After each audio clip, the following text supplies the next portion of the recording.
महाराज जी राधे राधे। जी श्रीमन नारायण। जय श्रीमन नारायण। महाराज जी हम आजमगढ़ के रहने वाले हैं। हमारा नाम संत प्रसाद भट्ट उर्फ गुड्डू है। इतना बड़ा नाम? जी सर। संत पुराण गुड्डू। संत प्रसाद भट्ट उर्फ गुड्डू। संत पुराण भट्ट उर्फ गुट्टू जी।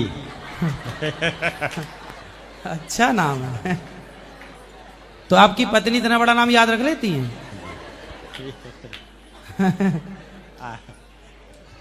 तो आपको गुड्डू गुड्डू कह के बुलाती होंगी? नहीं सर। हैं? और क्या कुछ नाम देती हैं? क्या? राज राज राज। राज। हाँ। और आप क्या बोलते हो? रानी। रानी। राजा की रानी। राजा को रानी से प्यार हो गया। गाना सुन के नाम रख लिया आप लोगों ने। अच्छा है, खुश रहिए। बताइए क्या सवाल है? सर जी मेरा एक प्रश्न, मैं आपसे एक भीख मांगने आया हूँ। भीख काय को बताइए। नहीं, हम तो आपके दास हैं, बताओ। ये हमारा छोटा लड़का है। हाँ। इसको आप गुरुकुल में ले लीजिए। अच्छा ठीक एक है। साल से इंतजार कर रहे थे। 8वीं में कौन सी क्लास है? 8वीं पेपर दिया सर। ठीक है, कार्यालय में बात कर लेना। बात किया था कोई तो... दिक्कत नहीं, अभी आप बोल लेना, मैं बोल दूंगा। ठीक है सर। खुश जी। रहिए। और सर जी मैं धोती वैसे जितने भी बच्चे हैं जो गौरी गोपाल गुरुकुल में पढ़ने का मन बनाए हैं, इस साल से, इस सेशन से, जुलाई से ऑनलाइन जो यहाँ पढ़ाया जाएगा वो सबके घर में ऑनलाइन दिखेगा। तो आप घर बैठे ही उसको पढ़ा सकते हैं, बच्चों को सारी क्लासेस अटेंड कर सकते हैं। क्योंकि यहाँ सबको रखना संभव नहीं है। लाखों बच्चे चाहेंगे तो लाखों बच्चों की व्यवस्था तो हो नहीं पाएगी। तो आप सब लोग ऑनलाइन जो भी प्रॉपर यहाँ पढ़ाई होगी, वेद की, व्याकरण की, जो भी सब कुछ ऑनलाइन रहेगा। तो आप YouTube के माध्यम से ऑनलाइन जो भी व्यवस्था होगी वो घर पर कनेक्ट करके बच्चों को वो क्लास पूरी अटेंड करा सकते हैं। ठीक है सर जी, एक रिक्वेस्ट है कि मैं एक धोती कुर्ता पहनना चाहता हूँ। तो पहले आपके वदन का वस्त्र को धोती कुर्ता चाहिए मुझे। और मैं नया लाया हूँ, आपको शिष्य के रूप में आपको गुरु दक्षिणा देना चाहता हूँ। ठीक है, तो वस्त्र आप पहन लीजिए ना। नहीं, आपका शरीर का सर जी प्रसाद चाहिए मुझे। तो मैं अभी पूरे वस्त्र कैसे उतारूं? तो आपको जो आप लाए हैं उसी को हम स्पर्श कर लेंगे, फिर आप ले लेना। ठीक है? फिर आप हमारा गमछा ले लीजिए, आप अपना गमछा दे देना। अभी अंदर बैठो, अभी मिलते हैं। ले आओ, ले आओ, आपका गमछा ले आओ। और सर जी एक बात बताइए, आप हैं कौन?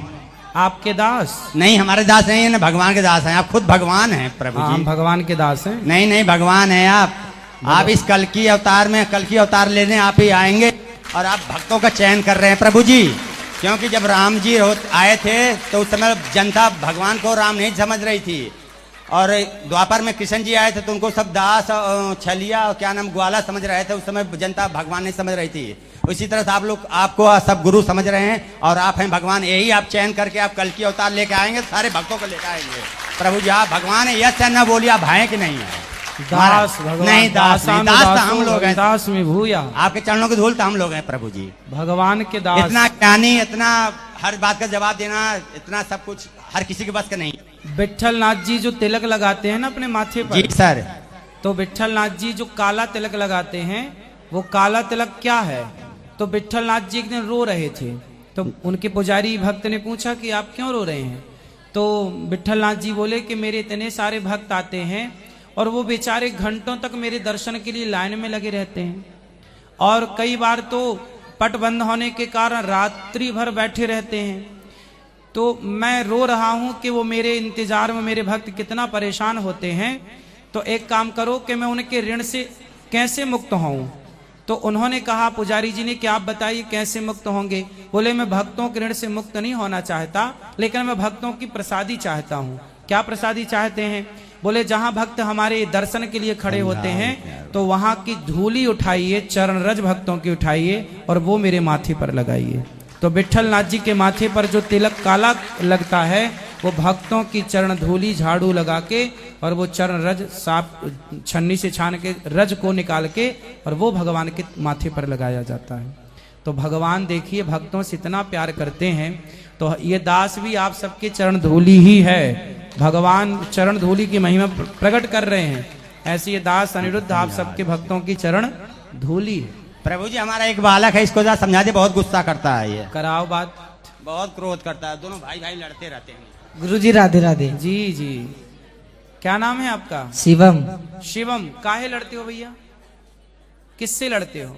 छोटे भाई से। छोटे भाई से काहे लड़ते हो? इसकी हरकतें ठीक नहीं है। क्या ठीक नहीं है हरकत? पंगे लेता है। पंगे? हाँ, क्या पंगे लिया उसने? जैसे? बिना मतलब का फालतू बोलता है मेरे से। क्या बोलता है? ऐसे ही कुछ भी, जैसे?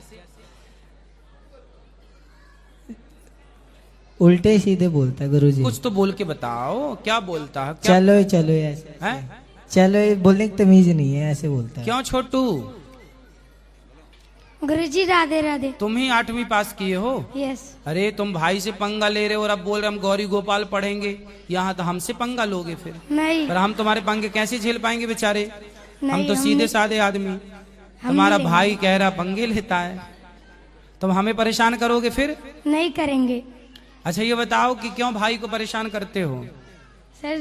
सर जी ये मोबाइल नहीं देखने देता। अच्छा ये आपको मोबाइल नहीं देखने देता, फिर आप क्या करते हो?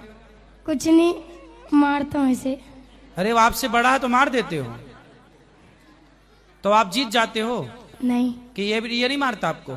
हाँ रियल मारता है। ये मारता है? हाँ अरे तो ऐसे ना लड़ा करो भाई, ठीक है? अब ना आप बड़े भाई को मारना नहीं चाहिए, पता ना? ठीक है। बड़े भाई का आदर करना चाहिए, मारना नहीं चाहिए। ठीक है गुरुजी। और आप भी छोटे को मारा मत करो बेटा।